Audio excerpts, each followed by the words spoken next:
Olá, meus amigos! Estamos de volta aqui em mais um vídeo do canal do Expedito. Para quem não me conhece, meu nome é Expedito, sou agrônomo, pesquisador e no vídeo de hoje vamos falar um pouquinho aí sobre as frações do solo, sobre seus componentes. O solo é formado por 4 partes. Uma parte que corresponde à sua fase mineral, uma parte que corresponde à água do solo, uma parte que corresponde ao ar do solo e uma parte que corresponde à sua matéria orgânica. Considerando um solo em condições ótimas para o desenvolvimento e crescimento dos vegetais, cerca de 45% desse solo é a sua fase mineral, 25% é a água do solo, 25% o ar e mais ou menos 5% é o teor de matéria orgânica. Lembrando que isso varia muito dependendo do tipo de solo, do manejo adotado nesse solo. Por exemplo, se eu tenho um solo que tem intenso tráfego de maquinário agrícola, ele tende a ser mais compactado. Então, há uma redução aí no teor de água e no teor de ar presente no solo. Então, já não segue essa proporção que eu acabei de citar. Ok? Guardaram aí? Varia muito. Agora, vamos falar sobre cada uma dessas frações, começando pela matéria orgânica.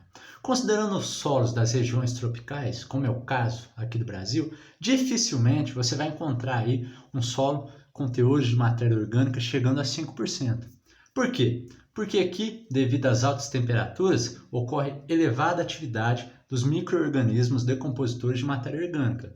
Então, a matéria orgânica é decomposta mais rapidamente e dificilmente vai ter um solo aí que vai ter altos teores de matéria orgânica chegando a 5%. É claro que há exceções, se você, por exemplo, encontrar um xernossolo em algum lugar aí, que é um solo com elevado teor de matéria orgânica, ele vai fugir à regra, mas em geral, se você considerar os datossolos e os argissolos, que são grande parte dos tipos de solos brasileiros, dificilmente vai chegar a um teor tão elevado de matéria orgânica. Isso devido ao clima. Por outro lado, se você pega uma região aí de clima frio, como por exemplo ocorre muito lá na Europa, lá é mais comum encontrar solos com elevados teores de matéria orgânica. Por quê? Porque devido ao clima frio eu tenho menor atividade dos micro-organismos decompositores. Em relação à água do solo, ela é essencial, uma vez que ela vai ser a água que vai estar disponível, né, para os vegetais absorverem e crescerem, se desenvolverem, ok? Então não tem nem o que falar, né? Lembrando também que a água do solo, né, que em ciência do solo a gente chama ali de solução do solo, ela é local de ocorrência de inúmeras reações que vão influenciar o solo como um todo. Agora falando do ar presente no solo, como todos nós sabemos, as raízes dos vegetais também fazem respiração, assim como os micro-organismos presentes no solo. Dessa forma, o ar do solo também é essencial. O ar e a água do solo estão situados nos macroporos e nos microporos do solo, que funcionam como um grande encanamento ali por onde vão circular o ar e a água.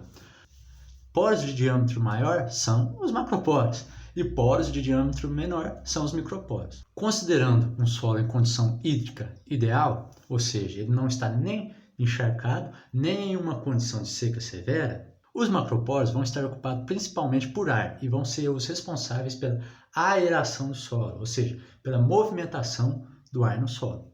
Não vai ocorrer água nos macroporos, porque como são poros de diâmetro maior, se a água estiver ali presente, vai ocorrer a ação da gravidade e ela vai percolar no sistema. Lembrando que, considerando um solo em condições hídricas ideais, se um solo estiver encharcado, então esses macroporos também vão estar cheios de água e ele vai estar aí na condição de saturação. Isso não é bom, se não tiver ar no solo, não tem como as raízes respirarem, nem os micro-organismos ali presentes. Nos microporos vai predominar a ocorrência de água, devido às suas características aí de capilaridade, aí tem questões relacionadas ao solo, como adesão, coesão, mas não vamos entrar nesse assunto agora, esse é assunto para uma outra aula.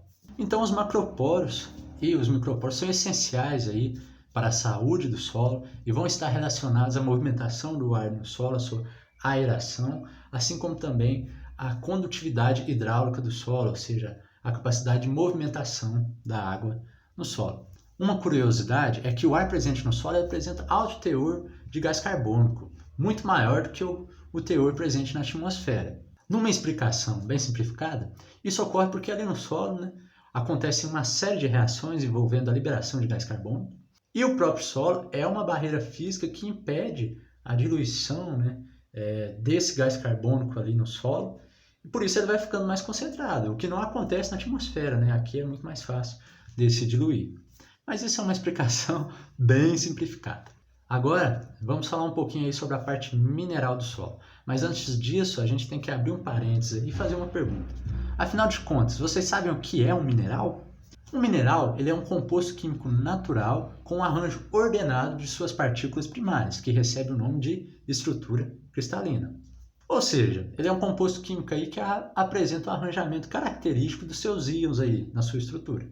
Nessa estrutura cristalina predominam dois tipos de estruturas geométricas, os tetraedros de silício e os octaedros de alumínio. Se você já estudou um pouquinho de pedologia, já deve ter ouvido falar desses conceitos. Os minerais são formados por vários elementos, dentre os principais tem-se aí o silício e o oxigênio, tanto é que tem aquele grupo famoso de minerais lá, os minerais silicatados. E o agrupamento natural desses minerais vai receber o nome de rocha, que a gente chama muitas vezes de pedras. E essas rochas são classificadas em grupos, onde tem-se as magmáticas ou ígneas, que são provenientes do resfriamento da lava vulcânica.